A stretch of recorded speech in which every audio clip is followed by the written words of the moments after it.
This is the Blue Moon Podcast. Coming up, we've got all the news and views from Manchester City's week. It's your club, and this is your show. Well, did you know that every time Manchester City have started a Premier League season with a 4-0, they've either won the title or been relegated? Two previous 4-0 wins have launched two title-winning campaigns, while one previous 4-0 defeat was the precursor to a relegation. I've never heard of anything more scientific in my life, so you can get your 2026 title winners shirts printed right now. On today's Blue Moon Podcast, we'll review that opening day victory at Wolves, and we'll take a look at what might be to come as City face Spurs on Saturday. We'll hear from Jack from Rule the Roost to get an idea of what's happening under their new manager, Thomas Frank's stewardship. Plus, we'll take a look at some of City's traditional bogey teams, given all the weird stuff that's happened against Tottenham in the past. I'm David Mooney, and with me today I've got two City fans. I've got Chris Higginbottom. Hello there. And One Football's Dan Burke. Hiya. How are we doing? How's things? Higgy, good to be back for the new season? Yeah, just back off holiday, feeling suitably in need of another holiday. But yeah, to an extent recharged. I've taken in a lot of the sun's energy, so I'm feeling pretty powered up. I've gone from pale blue to what I call embarrassed beige, sort of tinge of brown with a flush of pink, soon to disappear over the next day or so. Excellent. Dan, you good? Very well, thanks. Yeah, that win last weekend was a nice little settler for the season, wasn't it? Really, put me in a good mood for the week. So feeling positive about things, and I'm sure that will all go to pot this weekend. Yeah, we'll get into all of that.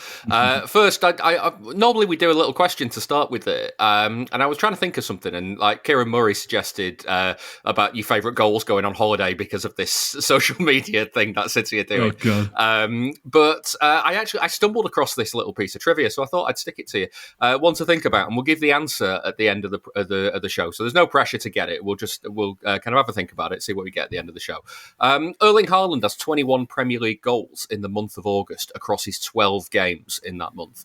Only two players have more than him in the Premier League. They took 44 and 47 games respectively. So he's done it in about half the time as these two. Who are they? Who are the other players that have scored more in the month of August than Erling Haaland? Rolando Bianchi. If only. If only. He might crop up a bit later on, I don't know. Oh, across the whole of the Prem, not City? Yeah, since 1992.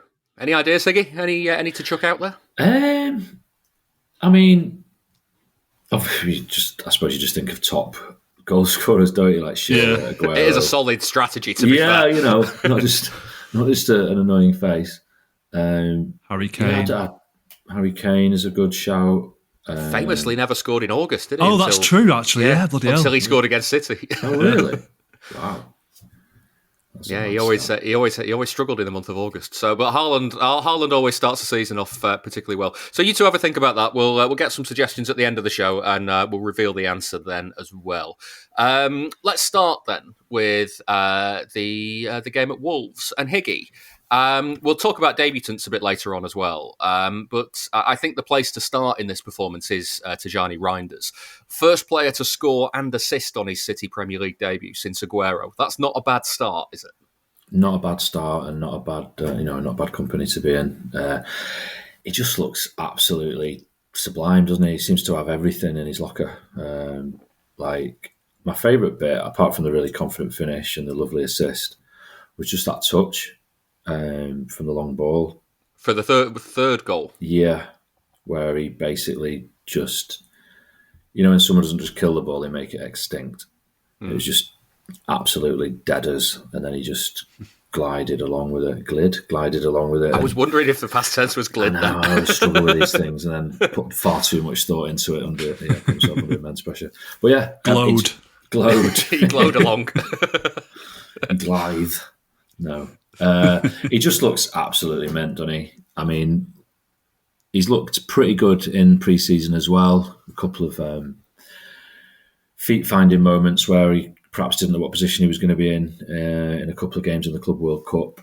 But it's very exciting, and to have him. He looks the real deal, and he's obviously got big shoes to fill if he's trying to take over the mantle of someone like De Bruyne without wishing to put too much pressure on him. But we do need a bit of a talisman in there, and he looks tailor-made.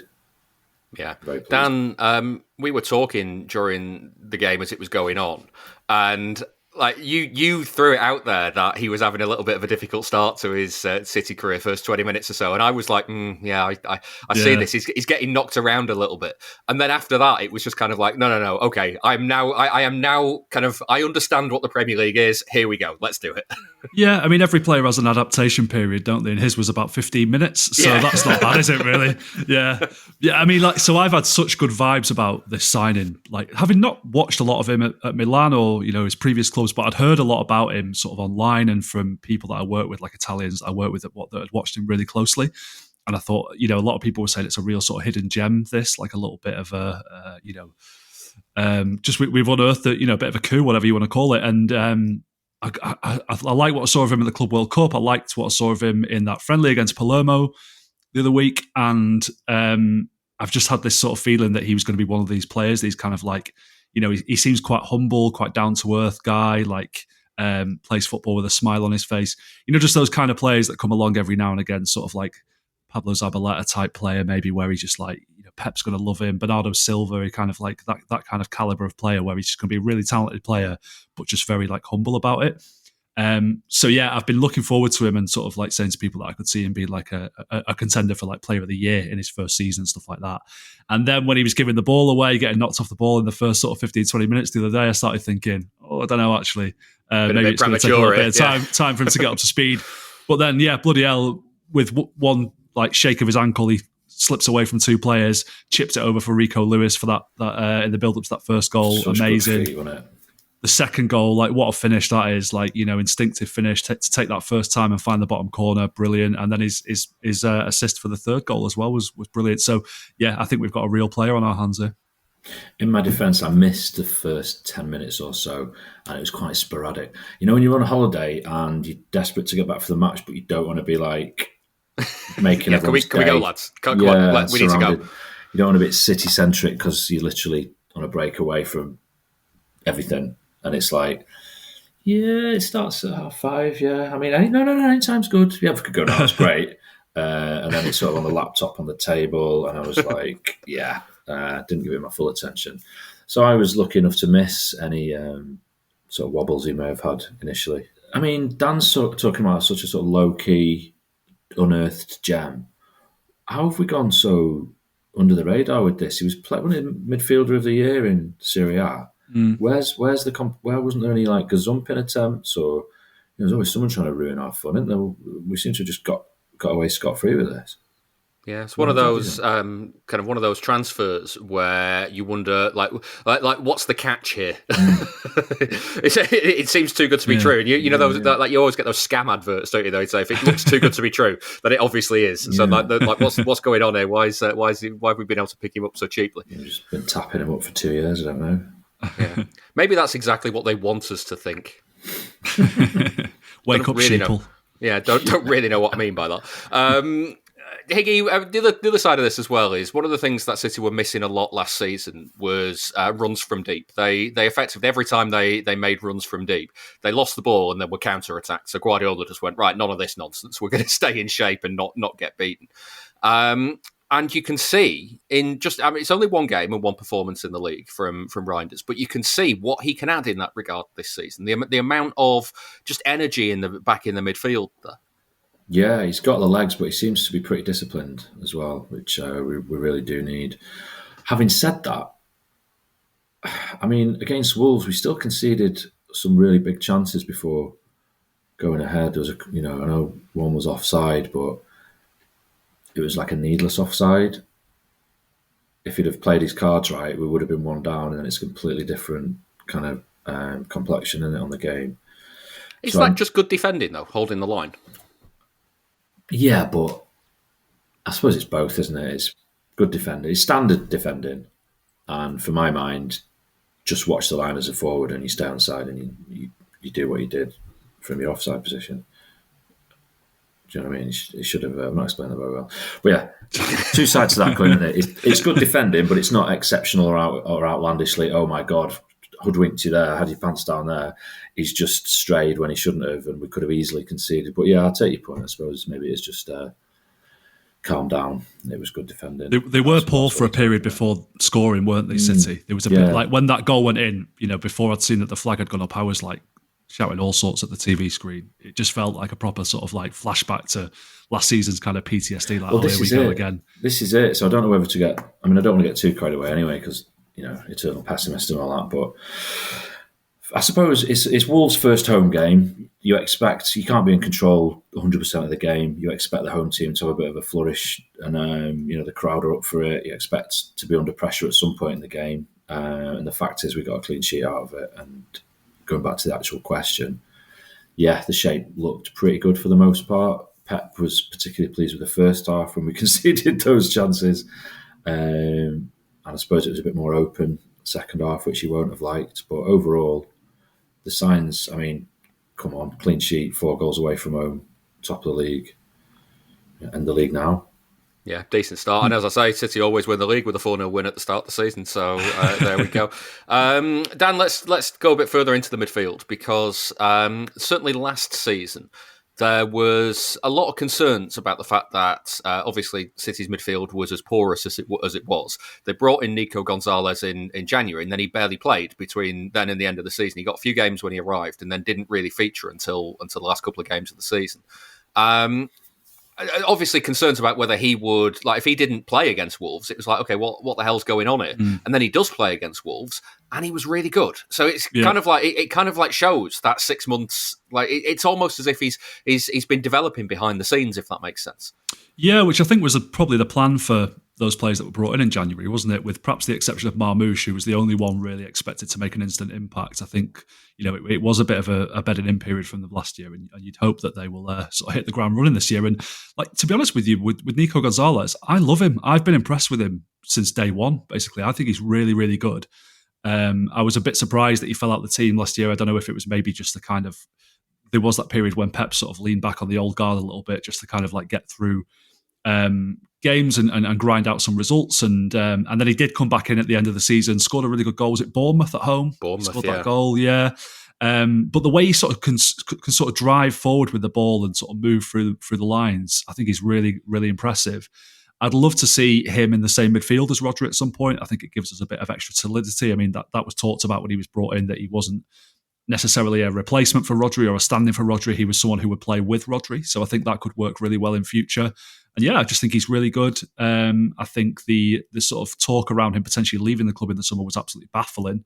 And I think any of the City fans that haven't got on board with him yet, I'm not really sure what they're seeing or what I'm seeing that they're not. It's like, I think he's a really, really good player, and I'm really excited about him. Yeah, and it worked really well, I think, with Bernardo alongside him, Higgy, because as much as we think of Bernardo as the creative force as that he used to be, you've got there someone who understands what Guardiola wants and needs, and can recognise. There was a moment in the first half where Nico had gone forward with the ball, like the attack had broken down, and Bernardo was the one sweeping up behind it. It's like Bernardo's got the kind of the Guardiola nous on the pitch to go, this is what the performance needs. And if I'm alongside Nico, one of us goes, one of us stays. We can, like, they work really well together. 100%, and that's why he's been made captain. He's got that nous, and he's got the willing legs. Well, he's a willing runner. Hopefully his legs will be willing. But I totally agree with what you've just said, and I also fully endorse Pep's decision to make him captain, and his decision to overrule the players making that choice, given the decision they made recently. Yeah. But it was interesting to Pep. I've always said democracy's overrated, Yeah, absolutely. You need a benevolent dictator. That's cool. But yeah, his Pep's comments about Bernardo made me laugh, actually, because where he was saying, like, it was like that old joke, that joke where there's, and you'll have to forgive me, you can edit it out, but I think it's Bernard Manning, whose views do not align with mine or the podcast, I'm sure. That old joke where there's someone and they're on their deathbed and they're speaking to their wife and they're like, oh, during those dark times of my youth, you were by my side, I had that terrible injury and there you were by my side, you were with me, and then I opened a business and we went bankrupt and I was penniless and you were there by my side, and now on my deathbed, here you are, you're by my side, and do you know what? You're a fucking jinx. It was like when we were losing game after game and all the players were injured, Bernardo is there, and we lose another game and Bernardo's there, and it's like, yeah, you're making him sound like a bit of a jinx here, Pep, rather than arguing to be captain. But despite all what I've just said, yeah, fully endorse it, and I'm pleased to see him implementing the manager's philosophy on the pitch. Yeah, I must admit, Dan, I think that's the strangest endorsement of someone I've ever heard. Yeah. I mean, I did not have Bernard Manning on my bingo card today, but I didn't. Chris is full of surprises, isn't he? Yeah, he is. Always is. It was like I was literally reading Pep's comments. I was thinking, you're making it sound like every single bad thing that happened, Bernardo was right in the middle of it, and yet this is your ringing endorsement. So yeah, that's on Pep, the dodgy endorsement. Yeah, there we are. I thought he looked like a new man on Saturday, though. Didn't you? Like the way he played, I think he seems to have really taken on that responsibility already. He was like dropping, like he's never been work shy, or he's always been a good runner, like we've said. But I just feel like he really was everywhere, all over the pitch, making things happen, telling people setting an example. To do. Yeah, exactly. When has he last had this long off? He must feel that's like true as well. Yeah, that is true. Another player I wanted to ask about, Dan. I mean, we'll get to Savinho a bit later on because of the Spurs stuff. But the starting lineup came out, and Oscar Bobb was given the opportunity on the right hand side, Doku on the left. What did you make of the wide players? Just because there was obviously a lot of excitement around Bobb at the start of last season, and then he ended up missing the entire season. So then we got the opportunity on Saturday. He is like a new signing, isn't he? As they always say. Yeah, I mean, he was excellent. I mean, there was that period that I touched on earlier when City weren't very good for about 10-15 minutes, when I was getting a little bit frustrated with both the wingers, where there seemed to be a sort of unwillingness to kind of take on the man a little bit. There was some crosses coming to the box that were just sort of floated and not really causing much danger, and it was getting a little bit frustrating. And then I think the first goal just kind of calmed everyone down. Obviously, they went 2-0 up fairly soon afterwards as well. And then once they were calmer and feeling a bit more positive, then they started to express themselves a little bit more. Like there was some superb touches that Bob took, that one where he sort of had about 8 players around him and just sort of kept the ball somehow in the box was amazing. And, he's an incredible talent. Do you know what that reminded me of? There was a moment in the 6-1 derby at Old Trafford where David Silva did that. Yeah, and it's obviously lofty comparisons to stick on a young lad. Oh, by the way, you did this like David Silva, but it was the same sort of thing. He kept the ball under so much pressure with 5, 6, 7 defenders around him. Yeah, I was excited about Bob as I am about any of them. Sorry, Karen. Yeah. No, I completely agree. He will really add something that we were lacking last season, I think, and if Savinho does go and he isn't replaced, then I think we've got somebody there who can play a lot of games this season, hopefully, and really make a contribution. As for Doku, I didn't think he had a bad game here by any stretch of the imagination, but it sort of is what it is with him now, isn't it? If he can add some end product to his game, then he'll be an absolutely amazing world beater. But that if gets bigger every single season, and there's still a lot to be desired from him going forward. But he is very quick. He's hard to handle for opposition defences and does cause problems. And I'd like to see him adding a few more goals to his game this season, hopefully. And if he does, we've got a hell of a player on our hands. But, I think we've got a few options in the wide areas this season as well, which is going to be quite encouraging to see. With Marmoush can come in and play off that left-hand side as well. So I think we've got, a good structure in attack. This is a paid promotion for NordVPN. I've been making podcasts for, far too many years now, if we're being honest, and it means that I've recorded all sorts of episodes in all sorts of places. And one thing that I've found very useful when recording and using public Wi-Fi spots, like when I've recorded with guests while in cafes or hotels, or even in one case a motorway service station, it's been NordVPN. Using NordVPN means I can connect to public Wi-Fi safely, so when I put in any passwords or sensitive data and when logging into websites, I know that I'm doing it securely and with no risk of it being compromised. It's really easy to use too. For me, I can have connected to NordVPN before I've even plugged in the microphone. It takes one click to do it manually, but it can also be done automatically as well. There are more than 8,000 servers to connect to across 126 countries, and I've always had amazing speed, meaning podcast calls have been crystal clear. I've got NordVPN on my MacBook, but you can also use it on every major platform. That includes Windows, Android, iOS, Linux, and even your Android TV if you've got one of those. And if you're one of those fans who will follow City wherever they end up in the Champions League this season, with NordVPN, you can make sure not to miss out on any content from home that you subscribe to while you're abroad. You can switch your location and access apps and streaming services in other countries, so it means anything you're paying for at home isn't going to waste while you're following City overseas. One NordVPN account can also be used on up to 10 devices, so you can protect every device in your household. And to get the best discounts off your NordVPN plan, go to nordvpn.com/Blue Moon. That's nordvpn.com/Blue Moon. Our link will also give you an extra 4 months on the 2-year plan, and there's no risk with Nord's 30-day money-back guarantee. The link is also in the podcast episode description. You can listen to the show ad-free by joining our Patreon, patreon.com/Blue Moon Podcast. And Higgy, we touched on the defence before. It was a return to Diaz and Stones at the back, so that was like an old comfort blanket to wrap ourselves in from the start. But also James Trafford as the starting goalkeeper on his debut. There was a lot of pressure on him, and he did really well. He did. There's no negatives really about his performance. I've been a bit mean to him in private conversations, just because, and it's nothing. It's not really on him. It's just I feel that Edison has been bad-mouthed a lot, considering his achievements with the club and his influence on, like the key kind of pivot to the style. He's been like the fulcrum, of where we build from and the way we play.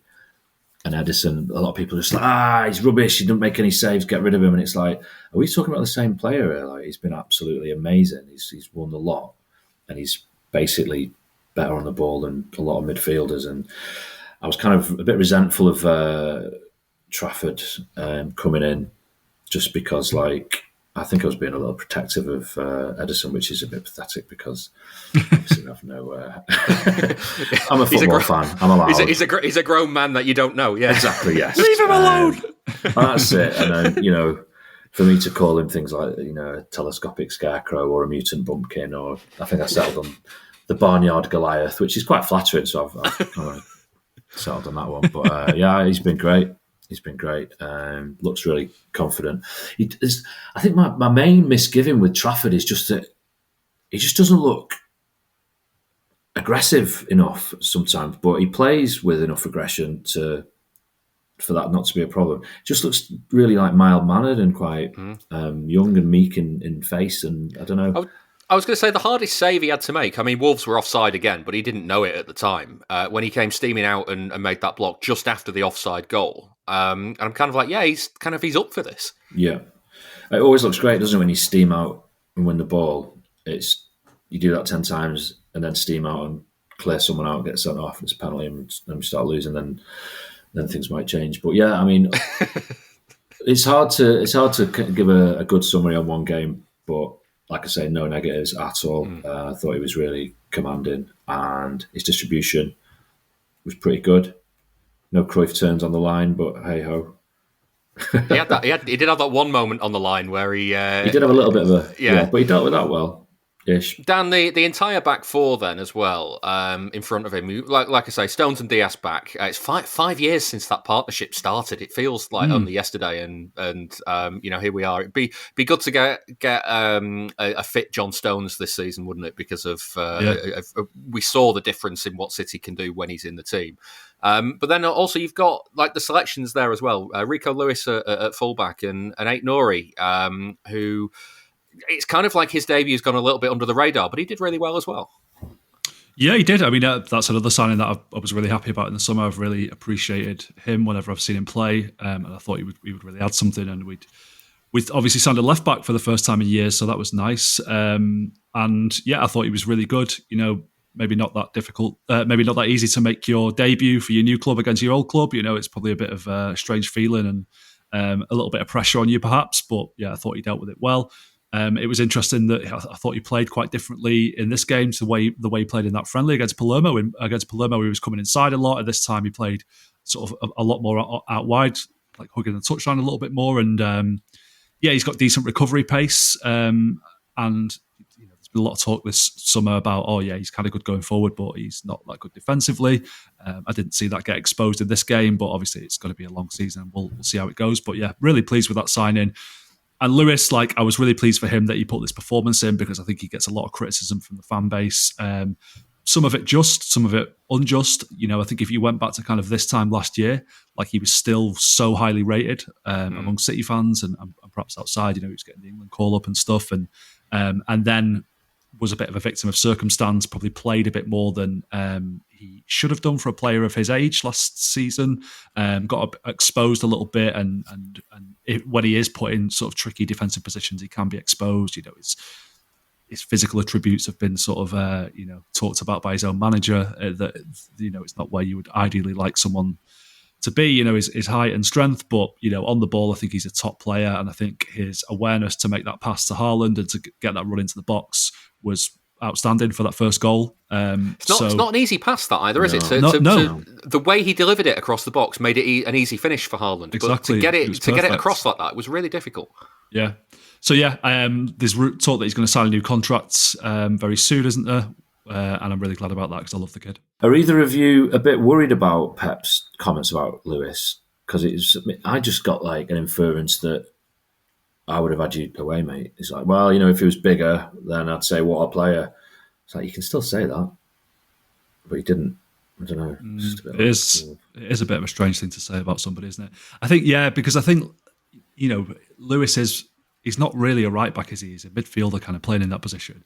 But I can't see him ever really being good enough to play midfield for City, kind of like Nunez. So they're both being played kind of out of position. And it's like, well, if you're not happy with either of those players, buy a fucking right back.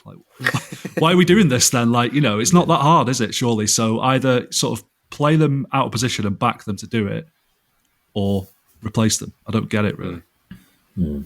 Yeah, but Guardiola certainly, he talked this week about wanting to keep Lewis, and Lewis has obviously come out and said that he wants to stay. So we expect there will be some sort of contract extension announced very soon, if not by the time you've heard this.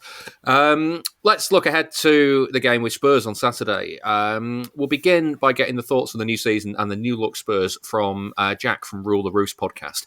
Quick warning, this was all recorded before we knew about Eze's potential move to Arsenal instead of Spurs. So enjoy the difference in tone that might be. Dare I say, of a game that we capitulated in the last 10 minutes, we actually played really quite well in the Super Cup. I was really quite shocked. And obviously see also Burnley, a game where we could classically potentially slip up. First game of the season, Burnley, sort of staunch defensive record last year in the Championship.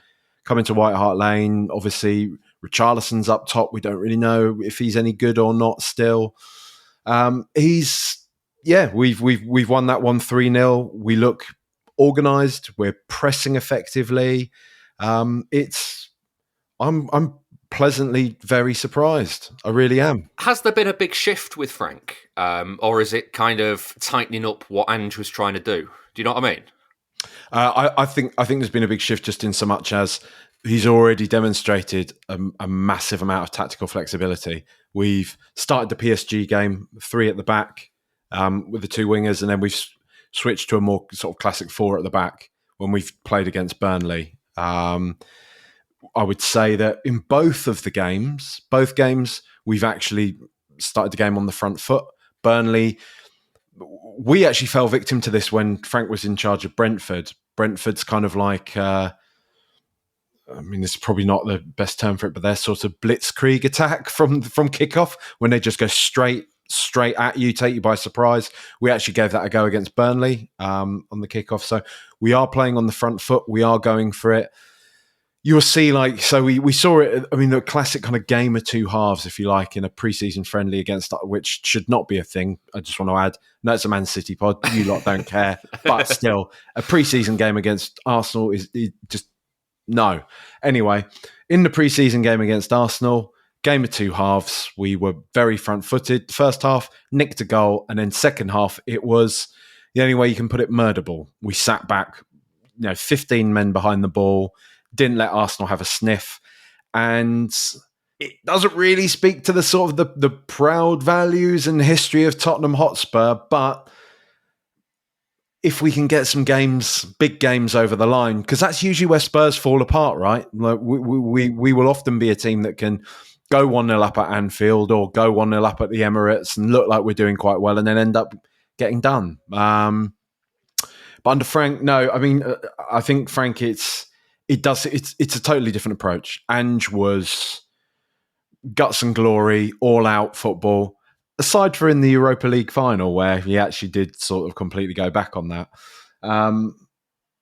Whereas Frank, he's not afraid to switch it up. He's not afraid to sit back. He's not afraid to dig in deep and try and preserve a lead. I don't, for what it's worth, I don't actually feel we were doing that against PSG. PSG just suddenly remembered they were really good and, pinned us back. But no, it's very different to Ange, and I don't know. It's strange, mate. It's a new world, and it's something that we're having to come to terms with. Yeah, I'm almost kind of interested in how he'll approach this weekend, because Thomas Frank has always made it difficult for City, always. And yes, City have won a fair few games against Brentford. Brentford are one of the few promoted teams to come to the Etihad and win in the first couple of seasons in the Guardiola era. And they deserved that win as well. The way they played and the way they dug in and fought for it. And I'm just concerned that, obviously, I mean, we'll talk about hoodoos a bit later on in the show, but Tottenham hoodoo plus Thomas Frank tactical nous equals absolutely horrible game for City on Saturday. Do you know what I mean? Yeah, it is going to be interesting. I think I wouldn't be surprised to see us approach this game in the way that we did the PSG game. So starting with three at the back, which would be Danso, Romero and Van de Ven. There's a nice balance to that from Tottenham's perspective. And you'll also get to see Kevin Danso's Delap-esque long throw that he's, this is one of Frank's things. I don't know if you had seen this. He essentially did a throw-in competition in pre-season training for the players. So you wanted to see who had the longest throw.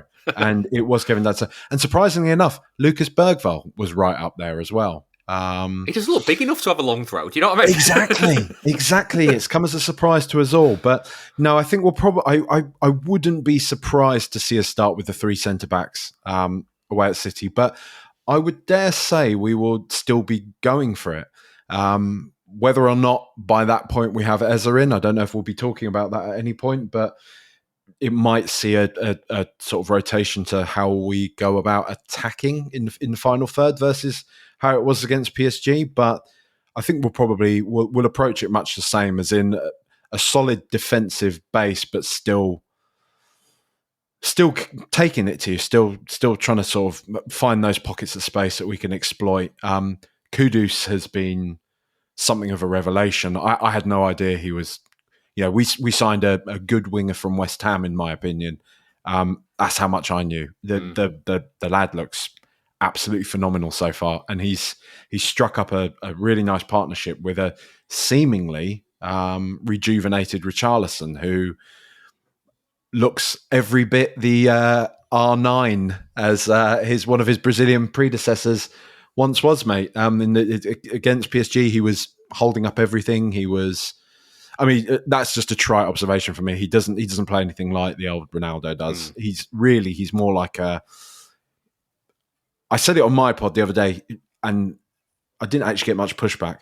Kind of like a Kane light, and I mean that in so much as he was added so much value outside of the box, playing with his back to goal, holding up the ball, bringing the kind of the wingers into play, passing the ball about really nicely, but also managing to just get into space, get at the opposition, get into good scoring positions in and around the box. And one of those obviously ended up being that spectacular sort of scissor come bicycle kick thing against Burnley the other day.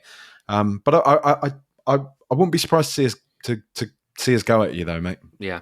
Well, let's touch on the transfers then, because you mentioned Kudus already. Obviously, this is the post-Son era now as well for Spurs, which is another player that City are delighted to see the back of. I was going to say. Let's be perfectly honest about that. And Savinho as well. The story at the moment is that he isn't going to be leaving City. That's changed all week. So by the time this goes out, it might have changed again. And you've mentioned Eze there. So, like, how do you see the business this summer? And is there much more to happen? It's always a dangerous game talking about transfer dealings at Tottenham, because you're either going to get there's two very staunch camps in the Tottenham fan base, which are generally Daniel Levy is great and beyond reproach, and you're an idiot if you don't see how great his pragmatism has been for the club, and you are the reason why this club doesn't win anything because you back a chairman that puts the season ticket prices up year on year, focuses on Beyonce concerts and Kendrick Lamar concerts and F1 go-kart tracks, and doesn't care about Tottenham as a footballing club. Whereas I think, to be honest, outside of internet polarization, most people are kind of like, it would be nice to see Spurs go for it a bit more now. We've built the stadium. Everyone's been very patient. We were told, once the new stadium's built, we're going to have this. It was called a game-changing stadium, right? It was going to allow us to actually go for it. We had that Pochettino team that it genuinely was a whisker away from winning the lot, really. But we held fire. We didn't really add to it. We didn't really add that kind of Virgil van Dijk or Alisson Becker as Liverpool did. They pushed the button and they got it done. Adding those kind of ready-made signings, we've still ticked along, adding the Pape Matar, the Archie Grays, the Lucas Bergvalls. They're all fantastic players, but what we also want to see added to the team is an Eze. Yeah, someone a bit more ready. Yeah, exactly. 27 years old, England international, has displayed time and time again that he can do it on the biggest stage. Scored an FA Cup winning goal for Crystal Palace. He's got that main character energy, if you like. When are Spurs going to sign players like that? And it's been a long and protracted summer. Obviously, we got Kudus over the line, and as I say, I wasn't that excited about it, but that's my own ignorance. I didn't realise he's actually a very good player. A lot of people assured me he was a very good player at the time, so that's great. The Morgan Gibbs-White deal that never ended up happening, following, say, 2 or 3 days after we'd actually signed Kudus, getting the here we go, Morgan Gibbs-White's coming to Spurs, was suddenly like, wow, we're doing it. We're actually doing the thing that we've wanted to do. Then that fell to pieces, and we know the whole story of Marinakis and the bizarre sort of hostage video that they put out when he ended up signing a new contract for Forest. Since the Morgan Gibbs-White deal fell to pieces, it's just kind of felt like we're a bit all over the shop. The Savinho thing, it feels like an agent or somebody has come to the clubs around City and said, look, my player, he's looking at a World Cup this coming summer. He wants to be playing more football, probably wants to be playing Champions League football. Anyone fancy a punt on him? I wouldn't want to call it right now because, like you say, it's yo-yoed, right? I've seen earlier on in the deal, it was like, this looks like it's absolutely going to happen. And it seemed to be that way from both Spurs and City ITKs, both of them saying, yeah, Savinho to Spurs looks like it's going to happen. And as it's dragged on, City are maybe thinking either, maybe we actually do want to hold on to this lad because he's good. And also, why should we give this lad to Spurs for a cut price? Because Spurs are always going to try. We're always going to try and whittle the price down. We will start at 65 mil and then say, well, actually, performance-based stuff of 5 mil and this and that, and up front we'll give you 20 mil and then we'll give you another 20 mil over 10 years, or it will be something like that. And I reckon it's probably just hit a point where you lot are like, pay up or do one. I don't know how much we actually need him, if I'm brutally honest. I know a lot of people, Spurs fans, will probably not like me saying that because people are very excited about the idea of him. I'm sure he's a very good player, don't get me wrong, but I honestly can't say I look at Savinho in the same way as I do the Eze deal. Eze's 27 years old. He's clearly an exceptional player. I thought at one point he was definitely going to be going to you or to Liverpool or to Arsenal. And we're kind of, if we're next in the queue, then fine, great, I don't mind. I think his signing transforms our season. I think we're suddenly a team that can aspire to be knocking on the door of the top 6 again, as opposed to, I hope we finish in the top half of the table kind of thing, especially after last year. Savinho, I'm not sure it's as big a deal for us, and I wonder if that's the feeling that's echoed by the club. Yeah, it's that ready thing again, isn't it? Like Ezra's a bit more ready, I guess, than Savinho is right now. Well, Jack, we've obviously got the game this weekend. We've got the charity bet coming up. So how do you think it's going to go? What's your score prediction for that? I mean, good luck to you on this one, because all the unpredictable factors of both teams right now, plus throw in the hold that Spurs have over City, and I mean, I don't know what to expect. I might just be annoying, mate, and say that I think we might edge it. I like, just for what you say. Just, we can talk about like hoodoos and club DNAs and whatever. I don't know. It just seems to be that we have a level of kind of belief when it comes to Manchester City games, a belief that we don't have annoyingly when we play Arsenal or Chelsea or Liverpool as well. But we do tend to go into these games with a level of belief. Thomas Frank, as you've also said, kind of has managed to get the measure of Guardiola a couple of times. We just seem good. We seem pretty solid, and I think we might be able to just take that energy to you until people figures out. So let's say we sneak it 2-1. But equally, I wouldn't be surprised if we went 2-0 up and then capitulated like we did against PSG as well, simply because you're an exceptional team, aren't you? So, but let's say 2-1 Spurs. You see stats pop up all the time about clubs and players, and you want to know that exact thing about City. There's an answer. Statscity.co.uk. Want to find out all of the players who played alongside club legends like David Silva, Sergio Aguero or Vincent Kompany? Or maybe you'd like to know which team found it hardest to score past Joe Hart. You can find out City's record in every competition, at every stadium, and under every manager. Just go to statscity.co.uk and browse away. That's statscity.co.uk.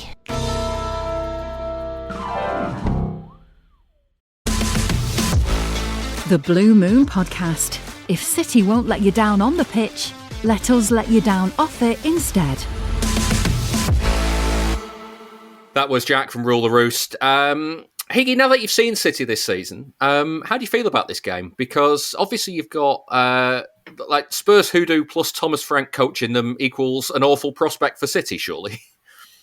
Yes, basically. I mean, we could be 20 games in, top of the league unbeaten, and Tottenham going through a mediocre spell, and it would still give me the same level of jittery anxiety that it does. I don't feel anything other than, oh God, it's Spurs.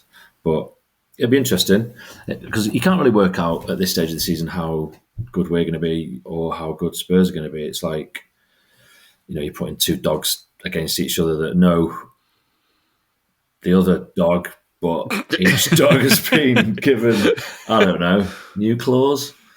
What a shit analogy. I was fascinated watching that unravel in real time. Yeah. Your mind, the way it was working. It's the right there, word. Yeah. I feel like I am unraveling there. But to pick up the ravels, it's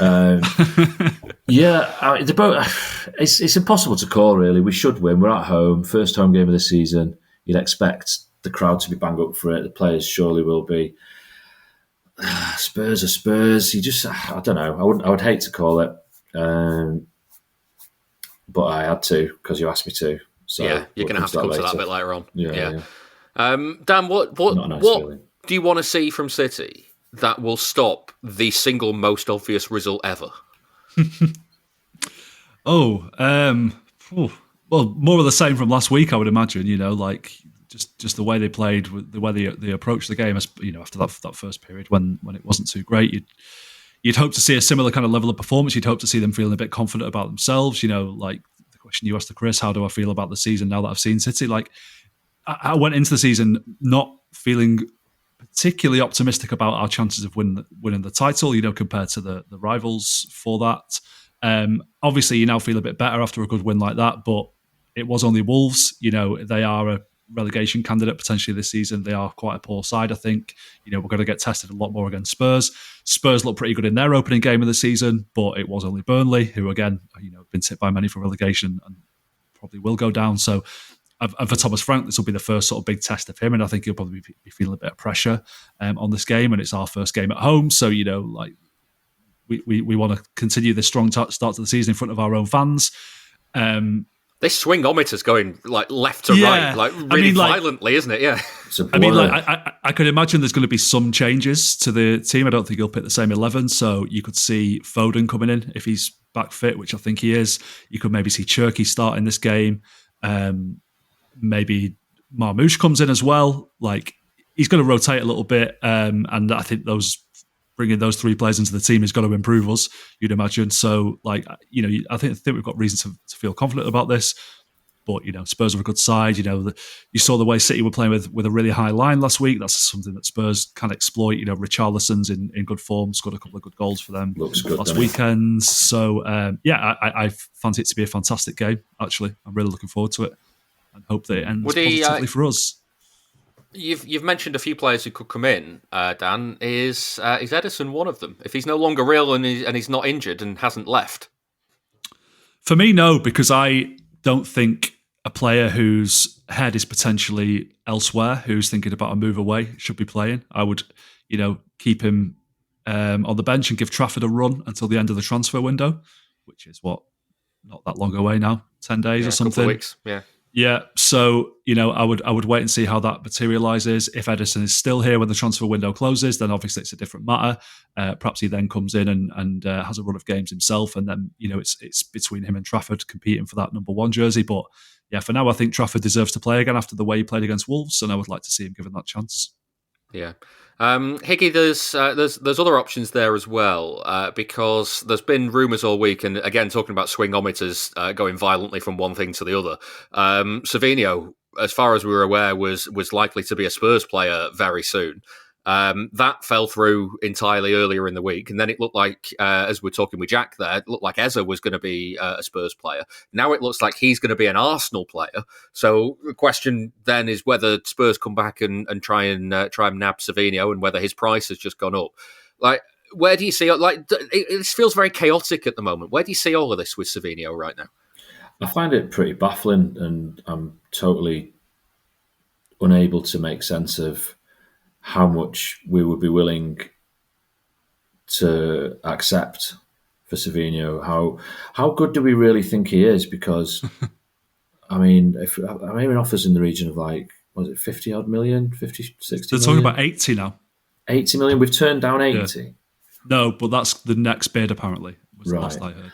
I can only imagine that if it was any other club, not any other club, but most other clubs, if they were bidding what Spurs have already bid, I think we would have accepted it. There's got to be a levy factor in this because he's been such a bastard to deal with and really, been a fly in the ointment of quite a few transfers. Well, particularly Kane stands out in terms of just let the player do what he wants to do. Wouldn't accept a perfectly good offer. Maybe we're just playing hardball with him to complete that game. There's no guarantee that if we sold Savinho for 60 million and bought Rodrigo for similar, that Rodrigo would be a nailed-on success. But you have to feel that nothing's guaranteed, but you have to feel that's a fairly cast-iron improvement. Well, I'm interested in Savinho specifically because, if I'm being perfectly honest, I don't really know whether he's going to be good for City because last season, as a team last season, City was so inconsistent and so not like themselves. I want to know what Savinho looks like in a good City. Do you know what I mean? True, yeah. I feel like he's one of those players that on the training pitch he can do absolutely anything, but you put him in a big game scenario and his decision making goes to pot, and then he has flashes and his end products isn't that good, and then it's how old is he? He's only 21, isn't he? Yeah, you're very young. Yeah. And it's well, are we just losing our heads a bit? And I don't know. It's hard to know where to kind of centre the argument about him, whether he's going to be a world beater and that's why we're holding out for all this cash. No, we are not letting him go. unless it's ridiculous. We don't want another Cole Palmer situation. But I don't know. From what I've seen of him, I'm not massively sold. But then the swingometer is blurring with speed again, because it's like, well, he's 21 and he does show flashes of brilliance. Surely that's the sort of thing you do want to keep. So I don't know. I don't really get it. Dan, it's like when you think about the squad as well, I mean, we'll come to a question a bit later on about outgoings, but it does feel like City need to get a few players out of the door like ahead of like the bulk of the season before the end of the transfer window. And you can only sell players that you've got offers for. So if you've got a good offer for Savinho, it kind of feels like you might want to take it. Yeah, maybe. But then, like Chris mentioned, they are talking about replacing him with Rodrigo. I mean, I think it would be quite likely that they could sell him and actually not bother replacing him in the end, and probably wouldn't, They do have a few options, like I've mentioned, in attack that, they could probably be all right. They could probably live with that. And then, it's one less pet for player to worry about having to sort of fit into the system or into the squad. I just think with Savinho, I think the club have do absolutely the right thing to drive a hard bargain, because I think there is a high probability that he goes on to be a brilliant player. I think it's a little bit like what I was saying with Doku earlier, in that all that's lacking is a bit of end product. And obviously that's kind of the hardest thing to add to any game, the biggest if there is. But I think with Savinho, he's a bit younger than Doku. He's got a little bit more time. I thought last season, he was frustrating, but there were moments where you thought, oh, wow, there's a real player in there. And, for a first season in a new country, in a poorly performing team, maybe it actually wasn't that bad. And maybe there is a chance. I mean, my sort of big hot take for the season is that he ends up being really good. And I know a lot of City fans aren't sold on that at the moment, but I think it's possible. And whenever a player is sort of underperforming their XG like he is, it could just all click, and suddenly he's banging him in every week and it looks fantastic. And it does end up being another sort of Cole Palmer situation where it's why did we let him go? He could have just been a bit more patient, or maybe held out for a bit more money, and he could have been a real asset to the club. So. Personally, I hope he stays. That's my personal hope. I hope he stays, and that he goes on to be a really good player. But we'll see what happens. Yeah. A couple of other options for Spurs, Higgy. We know that Rodri can't do 90 minutes, but there's the possibility that he could be back on the bench this week and maybe come on, see the end of the game out if City, if it's a tight game, City can kind of use his experience towards the end of it. But one I'm really interested in is Ryan Cherky, who came off the bench to score against Wolves and looked really bright. Guardiola said he will change the team for this game. There'll be players that weren't involved at Wolves involved in this one.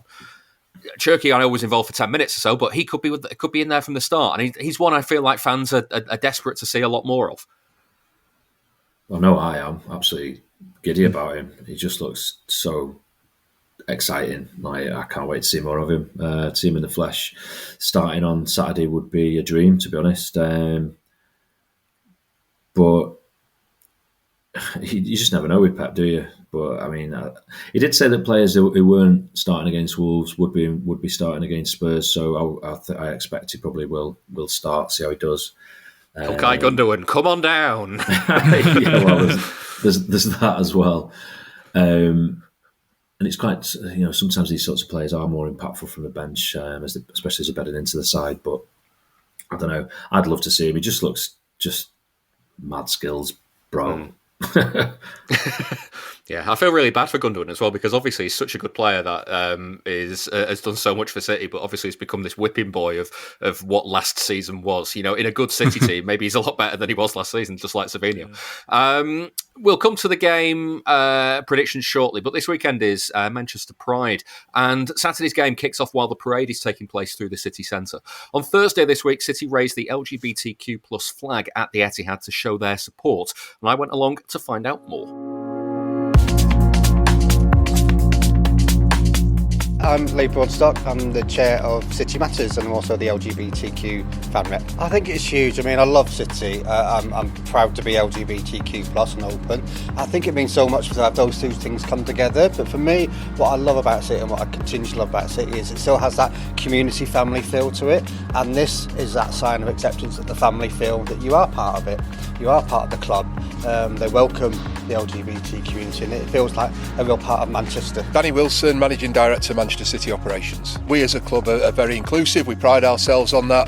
I think it's great, the coincidence now. We've got our first home game this weekend against Spurs. It's Pride Weekend in Manchester as well. So being able to do our bit and celebrate within the city, for the people of the city and with our fans on Saturdays at a great occasion. Tonight was the start of it. We had an event last night where some people joined us.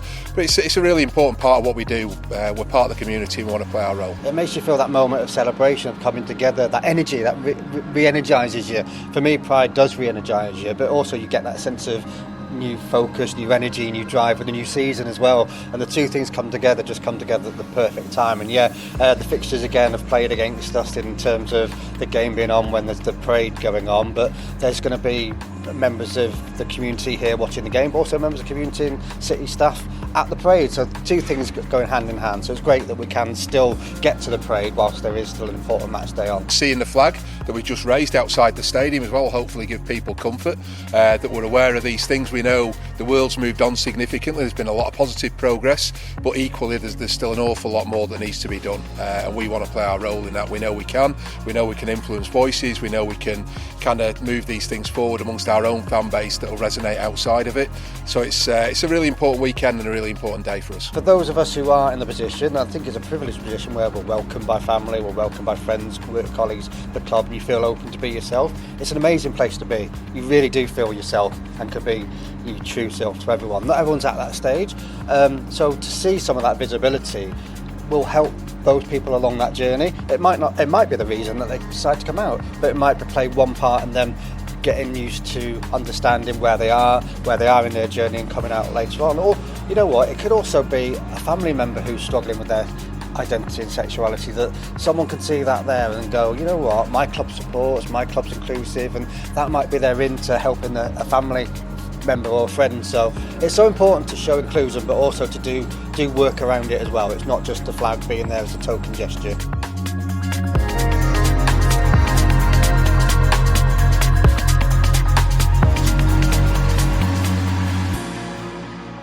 Hello, this is Jason Manford and you're listening to the Blue Moon Podcast. Email the show through our website, bluemoonpodcast.com.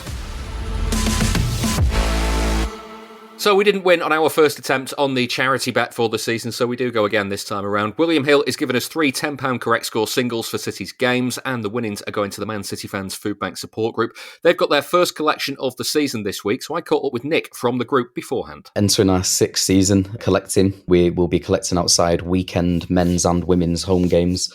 For the foreseeable, the first collection will be the men's game against Spurs this Saturday. Really looking forward to it, seeing some of the regular faces and some new ones too, hopefully. We'll be at the end of Sir Howard Bernstein Way, right opposite the Asda, underneath the next entire bridge. And for the women's games, we are just straight outside the front entrances. And we'll be there an hour and a half before kickoff. We are accepting donations of non-perishable food and also toiletries for Manchester Central Food Bank, who are the biggest food bank in the Manchester region, and have been consistently supporting Mancunians in need, who are really struggling. And I'll be honest, it's just been getting worse and worse every year. We thought it was going to improve after COVID, but things really hit hard for a lot of people. So we've been absolutely, really overjoyed by the support that City fans have given us year on year. Very quickly, City fans became the largest regular donor to Manchester Central Food Bank. So last season we did 27 collections in total across men's and women's games. We would have done more, but unfortunately the fixture schedules all the time, not good. Friday, Monday games, we can't do midweeks, unfortunately. But 27 collections, over 2 tons of food raised, and including the cash donations, most of which came through the Just Giving page. We have a new one this year. You can see it on all our socials at MCFC Food Bank.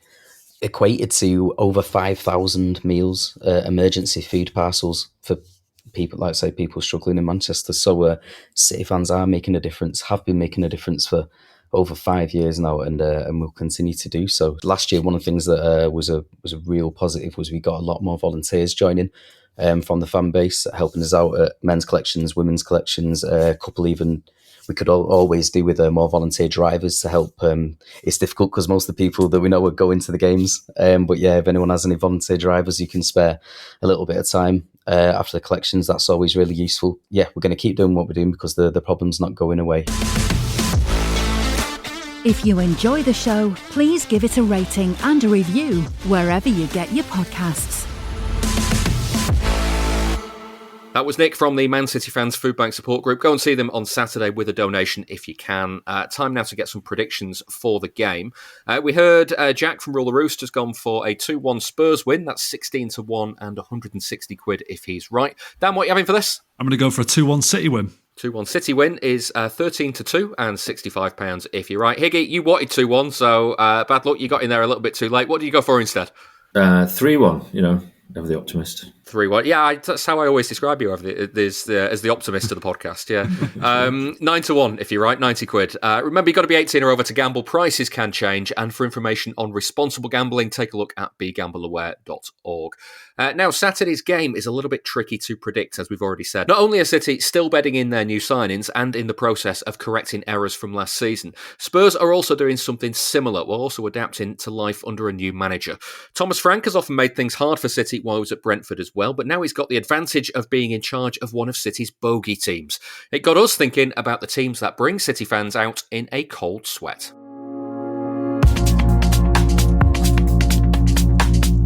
Even though City have had some success against Spurs recently, not one City fan enjoys playing them. I wish I could explain it, mate, but not Liverpool, not Arsenal, not Chelsea. We're starting to get the measure of Man United a little bit latterly, but City, yeah, don't get it. I wish I did. That's Spurs fan Jack from the podcast Rule the Roost.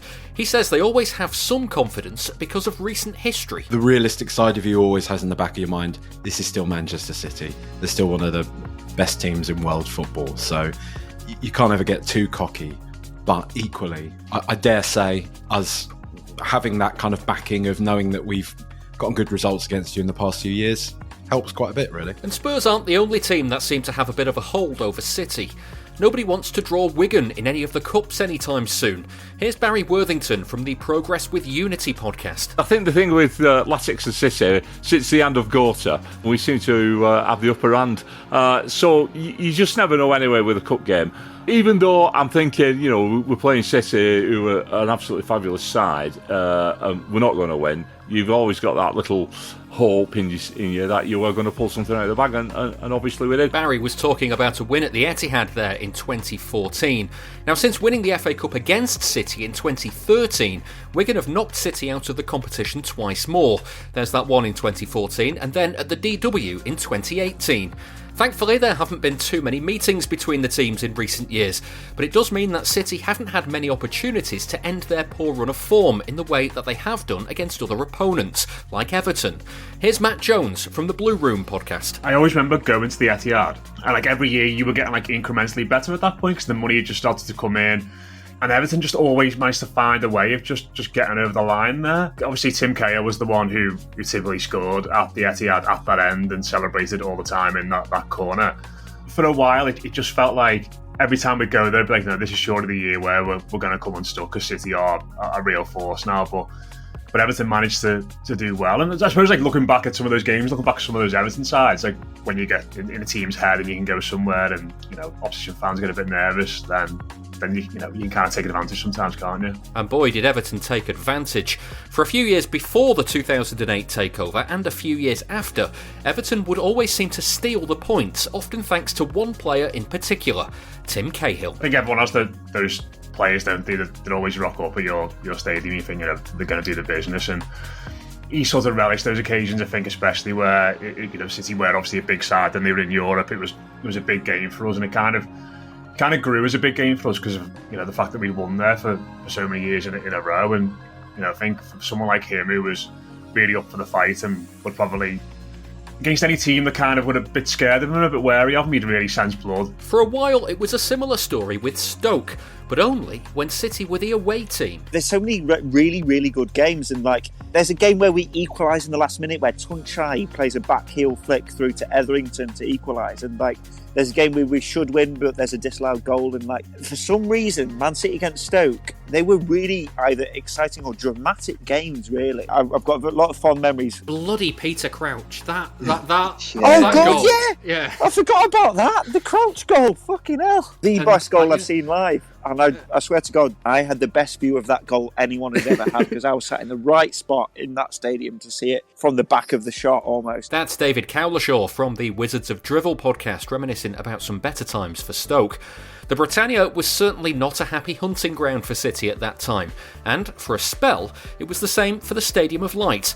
Ant Waterson is from the Sunderland podcast Roker Report. We seemed to have your number a little bit. I mean, never worked at the Etihad. We couldn't quite get the job done then. I think it was nice to have that, that run of wins. And, there was only really like kind of Newcastle who I think we beat them 6 times in a row, which was a lot better. But yeah, it was nice. But again, just a really good defensive performance. Nip one at the other end. And that's what it was for 4 years, wasn't it? That we just seemed to be able to do it. It was weird. We wouldn't say weird, probably more frustrating.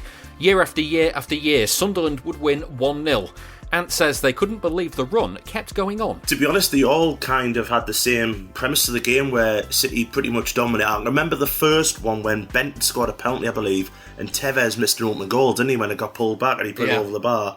But literally all 4 games was just City couldn't score, either through superb defending or, some great goalkeeping or poor finishing. But at that time, it was lovely. I think after the 4th one, we started singing Can We Play You Every Week to the away fans, which was didn't go down really well. City have also had a bad time against another team from the North East.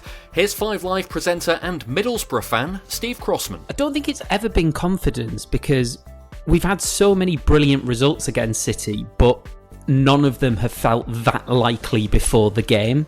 People will mention the 8-1, obviously, but for me, the one that jumps out is winning as a championship side at Man City in the FA Cup. There was a moment in that game where Lee Tomlin turned Vincent Kompany in a moment which sums up Middlesbrough's relationship with Manchester City. Just something that should never happen. And then I remember the following season in the Premier League even, we were 1-0 down and then Martin de Roon equalised right in the last minute of the game. We went down that season. I think we're still the only team that Pep Guardiola's City have played in the Premier League but not beaten. That is sadly true. Guardiola has beaten every single team he's faced in the Premier League apart from Middlesbrough, although he did win against them in that 2016-17 season in the FA Cup. Steve says there are just so many games where Borough have won out. Do you remember Danny Tiatto scoring an absolutely unbelievable goal at the Riverside where he ran almost the length of the pitch, put it in the top corner, and it was disallowed and nobody knows why. And then obviously there's the classic when Borough needed a point to get into the UEFA Cup on the final day of the season, but if City won the game, then City got in the UEFA Cup. Similar to the 8-1, the goals were ridiculous. You think of that goal, you think of some of the goals in the 8-1, especially the Rockenbach free kick. So you asked me at the start, would Borough fans be confident against Manchester City? It sort of feels more like destiny, and I don't believe in destiny or fate, but how else do you explain that Lee Tomlin turn? I don't think there's any other way. There's one other game when you didn't have a shot on or off target, but won the game 1-0. Sun Ji-hai, own goal, amazing. Doesn't make any sense. Makes no sense. Have you ever beaten us? Rest assured there are some wins against Middlesbrough in City's past, but with their record, it's probably a good thing that they, along with the likes of Wigan, won't be coming back to the Etihad this season, barring a bad draw in one of the cups. We'll just have to make do with the anxiety that Spurs and Sunderland will bring, starting with the game this weekend.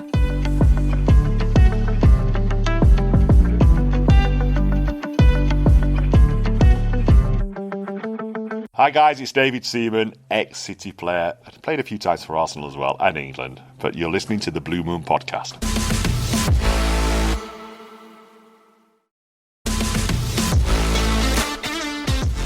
This is the Blue Moon Podcast, but don't worry, it'll be over soon. There we go, some bogey teams there. Dan, any that still kind of linger for you, even though like there's a couple in there, like Everton and Stoke, for instance. City did actually they've kind of arrested the problem there. But you still get the anxiety every now and then, I guess. Going to Goodison was always annoying. Like even in latter years when we won a lot there, I always sort of like felt, oh, bloody hell, Goodison, like we could struggle here because we went a long time without, getting anything there really. And then even when we played Everton at home, there was that period where Tim Cahill scored every single game against us and did the boxing thing with the corner flag. So yeah, that's one. And I hope at their new stadium we have a bit better luck. Like who else is there? Yeah, Wigan, obviously in the cups. That's been a real fucking pain in the arse, haven't they, over the years as well? How are they so like? How are they such kryptonite to us? For two of those three eliminations, like one of the seasons they went down. The other two they were already down. Well, they were in League One, weren't they? So and we got 100 points that season. So it's like, there's definitely some hoodoo over us there. Yeah. Yeah, Higgy, any for you that still stand out? I mean, like there's Middlesbrough in there, and Crossy from Five Live was basically saying, "Have you ever beaten Middlesbrough?" And I sat there and I thought, I can't remember a good day against Middlesbrough. They knocked us out of both cup competitions one year, and I went to Ayresome Park for one of them, and it was just one of those, the ultimate frustration game where everything you do, even if you're not playing that badly, every 50-50 the ball squirts out and it goes straight to feet for them, and you're just like, what is going on here? It's literally like some sort of witchcraft going on. And the lad that I went to the game with also went to the other cup game they knocked us out of, and that one, like some sea fog descended. It might have been smog, I mean it was Middlesbrough, but some kind of thick fog descended on the pitch where you couldn't see one end of the ground from the other, and the ref decided to play. I mean, I'm not saying that's why we lost, but yeah, it just, it does nod towards some kind of witchcraft. The one where they beat us without having a shot. Playing Borough. Yeah, I mean, come on, that is unbelievable, isn't it? How can you beat someone without having a shot on target? I don't think they had a shot. Never mind on target, but yeah, awful. And Sunderland as well was always a bit like 1-0, 1-0. Yeah, and you kind of felt it was happening before it even started, and then watching it transpire was just like, oh my god, it's happening again. How? It's like, there's nothing you can do about it. It's like you're watching it unfold, and you're like, there's literally nothing I can do to stop this nightmare happening in real time. Yeah, I mean, tied to the floor with a steamroller approaching. It's like,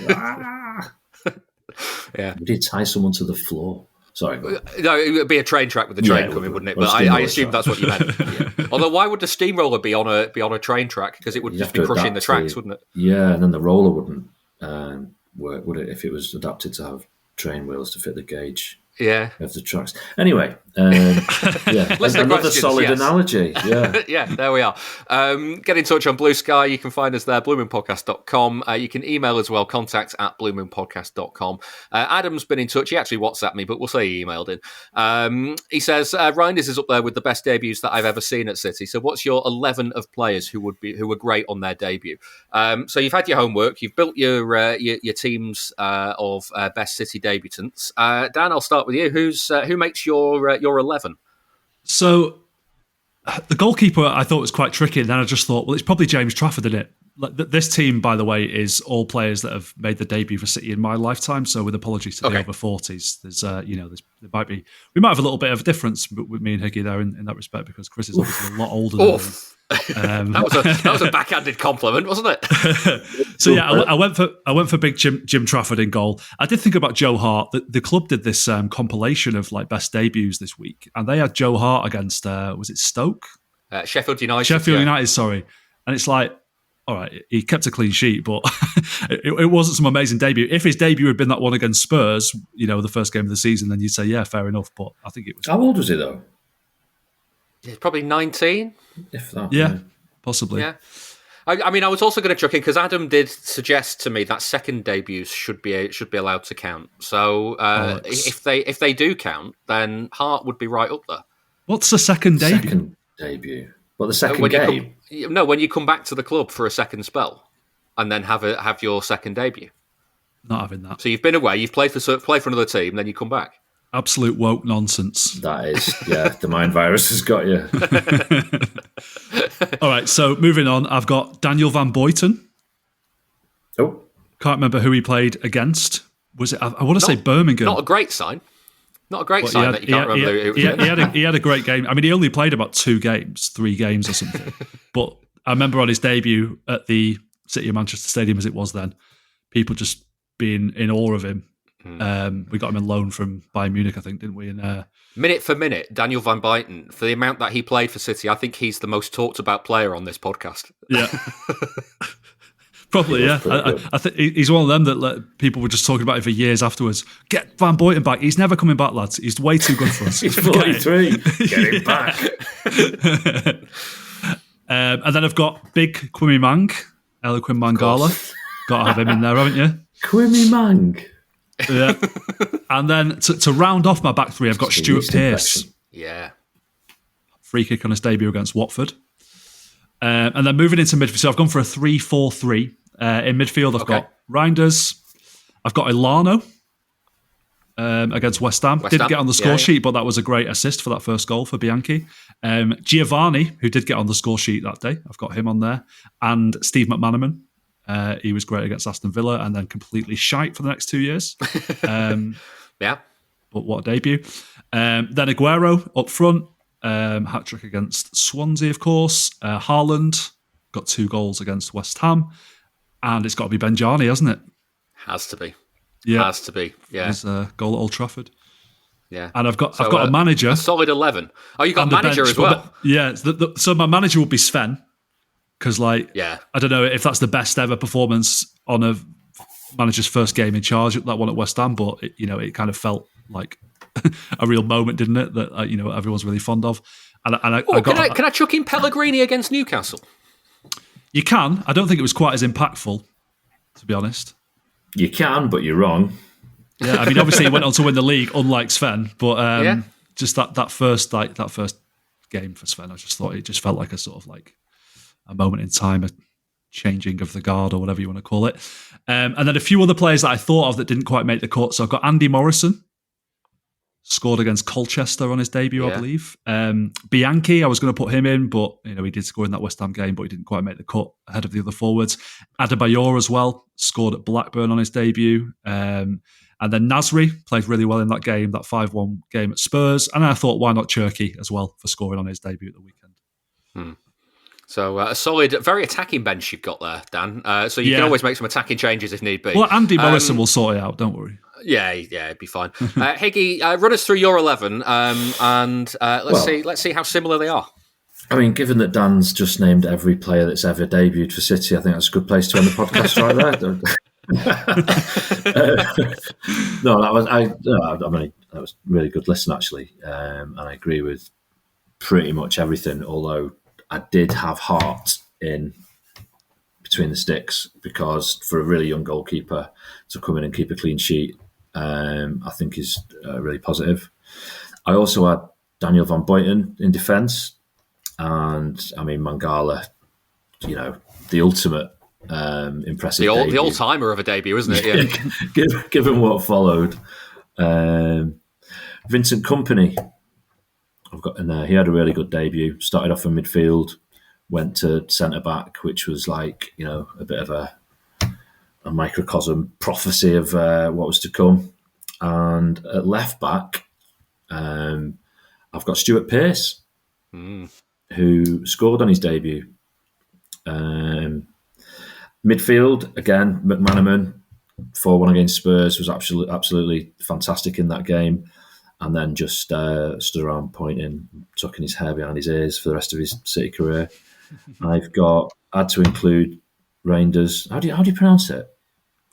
Reijnders. Not to say. He says so. The Premier League have done those videos, haven't they? And I'm sure he says Reijnders on it. Yeah. Okay, I've got Reijnders. Benabia. Yeah. Did you mention Benabia, Dan? No, I completely forgot about him. Yes, I got one. That's a great one. Yeah, because I mean, there's a line, wasn't there, from Keegan where he said he came back on the Saturday morning. I put him in the team, and he got a standing ovation when he took a corner after about 20 minutes. That's how good he was, which really sums up the quality of that impactful debut. I've got Cherky in there as well because he just looks amazing. And up front, I've got Aguero. For obvious reasons, but I've gone for Niall Quinn as well because he scored on his debut against Chelsea, and I loved Quinny.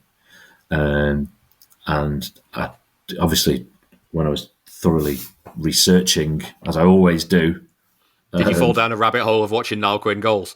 No, I didn't actually. But I just on the official club webpage, it said Quinn scored the only goal in a 1-1 draw. So that's got to be some feat.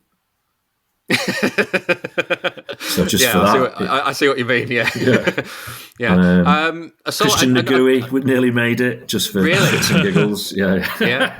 I mean, it's certainly impactful. Did you mention Aguero, Dan? I don't think you did. Did you? I did. Aguero up top. You did have Aguero up top with Haaland and Benjani. Yeah. Which is another solid debut, Higgy, given that he only played half an hour as well. And then Giovanni's second game scored the only goal in a. Was it a 1-1 win against United, or no, it was 1-0 win? 1-0 win, yeah. I nearly put Nicky Weaver as my goalkeeper. If I'm not mistaken, if anyone would do this, If I'm not mistaken, his debut was against Jamaica in that friendly, and he did keep a clean sheet. Not a debut, though, that is it, though? Probably not. But he kept a clean sheet against the whole of Jamaica. Fair play. He did against Blackpool in the. They didn't all play.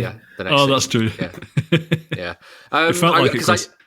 I also wondered if for right back any of you were going to twist the good old full debut card, play that one, because Rico Lewis scored against Sevilla on his full debut, but he'd played about 5 or 6 times from the bench already by then. No, that's woke nonsense. Yeah. Okay. Well, none of that. So hopefully, Adam, that scratches that itch of an 11 that have made great City debuts. We're going to finish with John, who got in touch on the emails to say 2 quick questions on transfers. Who from the arrivals in January and the summer will be the most important, and who from the squad should or will leave based on Pep wanting a smaller squad? So let's start with the summer impacts, or the January impacts as well, Dan, because there's a couple of players that we haven't really mentioned that joined in January that I know a few people were excited about this season. For instance, Kusanov as a centre half. He came on against Wolves. Like, who do you think out of the players that City have signed over the course of the last 12 months or so will be the ones that they build this next kind of iteration of City around? Yeah, so I think, like we mentioned earlier, Reijnders, I think he's just going to be really important. I think he's going to play most of the games this season. He'll just be one of those kind of, barring injury or something like that, just like one of those really consistent presences in the team that like Pep really falls in love with. And yeah, I'm really pleased about that. And I'm not sure, like I am as excited as Chris is about Cherki, but I think there's, it's one of them that it could go one or two ways. That he could either be absolutely amazing or he could be a bit of a flop, and like we just don't know what it is yet.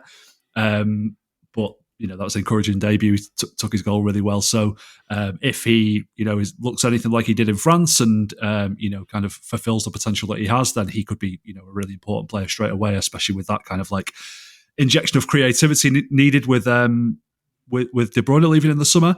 And also, I'm really positive. As well as what I said about Gonzalez earlier, about Kusanov, actually. Like, I was impressed with him last season. And I was debut, really by the way. Confused. Yeah, another one. Yeah. I mean, aside from the first 5 minutes, it actually was a really good debut. But that first 5 minutes is what people remember, don't they? Yeah. I thought, he got the club's player of the month in his first month, and just, looked decent. And then just went out of the team for whatever reason. Never got back in the rest of the season. So it's good to see him sort of being put in again on the first day of the season, that he is still part of the plans. I think he could be a valuable asset as a right back at times this season. I think his pace and his ability to like get a tackle in and reading of the game is really good, like really impressive for a young player. So hopefully he'll have benefited from a bit of work on the training pitch over the last few months, if not the actual pitch, and will be able to make a big contribution this season, because I think we've got a real talent there. Yeah. Higgy, obviously you talked about Cherki before. Are there any others? I mean, like Marmoush, for instance, came in January, and we haven't really talked about him on today's show. I think he's going to be solid. Needs to sort his offsides out, although we've been blessed and maybe spoiled a bit with Haaland notoriously born onside. But for me, it's the midfield where if those players play to their potential, that is where it happens for me. Reijnders, Gonzalez. I think they will, if they play well, they will be the most important, because that will mean the rest of the team are able to play well from that. And God knows Pep loves a midfielder. And for me, that's the key area in January minute. Yeah. How about the other way, Kiki, for outgoings? Because we do think the squad is slightly too big for what Guardiola wants at the moment. Yeah. So, like, who are the players? I mean, there's rumours that Nathan Ake could be on his way again to Everton, following Grealish. But Akanji as well is rumoured to be heading over to Turkey. Although I think he posted on Instagram that that this is nonsense. Like, who do you see as the most likely candidates to be out the door? Probably Savinho. I tend to agree with what Dan was saying earlier, even though I was kind of posturing about Rodrigo coming in to replace him and what a coup that would be, and it's like a no-brainer. If we did get rid of Savinho for a lot of money, Pep needs a small squad. We do have cover in that position, and it's really good cover. I wouldn't want to see Ake go, although kind of conversely, the reason I don't want to see Ake go is because I suspect that this comfort blanket that is Diaz and Stones partnering again, like a lot of old comfort blankets, a lot of patchwork there, and they may be in need of repair at some stage in the season. Is Ake the defensive, reliable, non-injury cover that you really want to come in? If we get good money for Ake and he's not got long in his contract and he goes to Everton and doesn't stay fit there, it's going to look like really good business. But I don't know. I just really like Ake as a player and as a defender. And there might be times in the season where we need to have more defensive shape than maybe Aït-Nouri provides. And Ake, for me, is the man to do that because he's really good. Still got Gvardiol in there, though. That's true. Who, I mean, not really a left back, but has played so well there with a few clangers. But we allow that. Yeah, I don't know. Ake, I guess, with his injury record, and how long has he got on his contract? Is he another one with a year left? I think so, but yeah. I couldn't say off the top of my head. If we can get good money for Ake, I would reluctantly say yes from a sort of, club business perspective. And Savinho, they're the two for me. I would say on reflection. Yeah, Dan, it's tricky, isn't it? Because as I said before, you've got to have offers for players to be able to move them on. If you've got players that are contracted for 2 or 3 years, and there's no offers to take them, then you it doesn't matter whether you want rid of them or not. There's nowhere for them to go. Yeah, well, there's a bit of talk about Gundogan, isn't there, in the last sort of 24 hours or so, of there actually being quite a bit of interest in him from fairly decent level clubs. So it wouldn't surprise me if he moved on now. Which would be a bit of a shame, but I think he's a bit over the hill, isn't he? To be honest, he'd be sort of a decent option to have around in the dressing room and stuff, and someone who can come in for maybe the odd game. But you wouldn't really want to see him starting, many sort of high-profile games this season. I don't think really. So if he goes, I would sort of wish him well, but it wouldn't be a massive loss at this point as well. What kind of concerns me a little bit about this whole Pep wants a smaller squad, we need to get rid of players and stuff is I would have thought that one of the big lessons from last season was that with the increasing demands of top-level football and playing in 4 competitions, that you need a big squad nowadays. You need to be able to rotate. We got down to the bare bones at times last season. We're having to put Simpson Pusey in and players like that. We strengthened in January and we strengthened again in the summer, and you have to sort of shuffle the squad a little bit. But I just worry that we might get to a situation where we have an injury crisis this season, and then we're a bit short again. And it's I get Pep's philosophy that he doesn't want any bad faces, that he wants to keep people playing regularly and on their toes and stuff. But I just think you've just got to get better at sort of juggling your squad and managing your resources, and playing with a really small squad could be problematic, because I look around the league and I see other teams with lots and lots of depth, and I think we could be, putting ourselves into a corner a little bit. Hopefully not. Hopefully it does work out, and everyone is fit and firing for the whole season.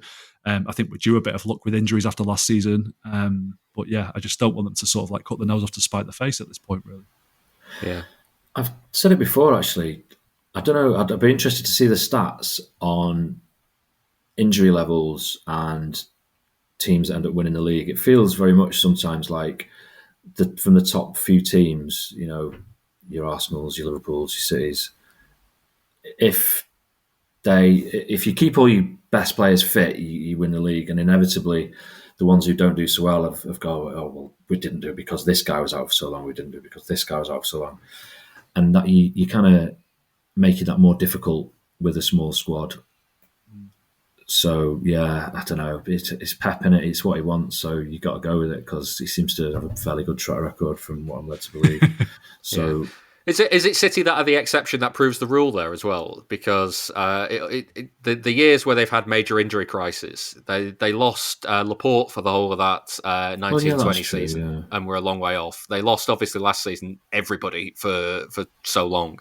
But obviously Rodri was the big one. But then also they've won the title in years where they've lost De Bruyne for a lot of the season, and they've had injuries to key players at various points, and still gone on and won the title. So it feels like rubbish. Okay, I get you. It just feels like maybe that's just Guardiola being the difference. I don't know. Yes, quite possibly, and that's why he's the best. But yeah, it's just a gamble, isn't it?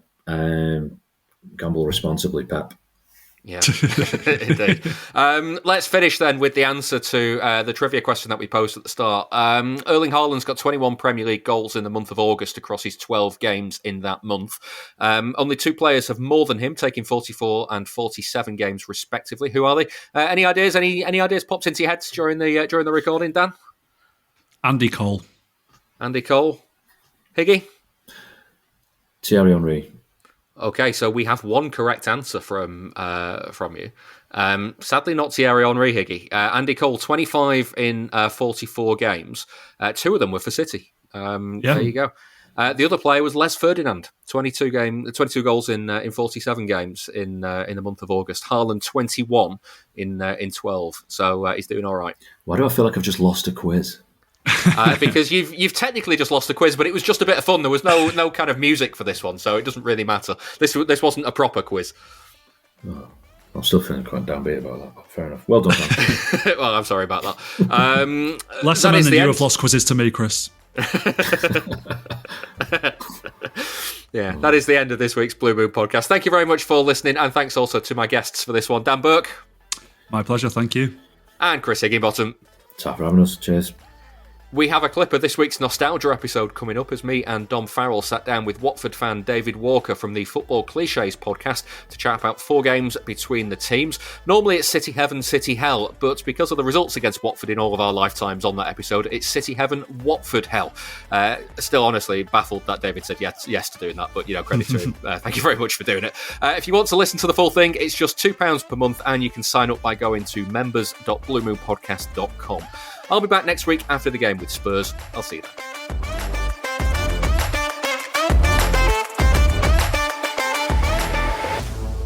That was the Blue Moon podcast. Please give the show a rating and a review where you can. And don't forget, you can listen without the ads by signing up to our Patreon. You'll also get an extra episode each Monday.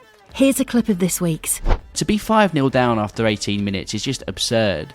And I think Nicholas Otamendi surely is the earliest ever man to get in on the act with scoring the 5th in the 18th minute, which is incredible. The Watford podcast that I do from the Rookery end decided that on this day, that John, Mike and Jason, the main 3 guys who've been doing the podcast for 15 years now, they decided that they would do a match of the day challenge and they would avoid the results from the 3pms. And when we saw that we were up first, you think, have we sprung an upset here? What's happened here? And then it was just the entire podcast was just Mike in particular descending into just this absolute blind rage. Just couldn't believe what he was seeing. It's probably the podcast episode that most people still talk to us about these days if they ever see us out and about. So it does have a bit of a place in our memories, and it just. Again, it was a sign of the really desperate shape we'd managed to get ourselves into so quickly. You can listen to more of that at patreon.com/Blue Moon Podcast. And join us again next time for another episode.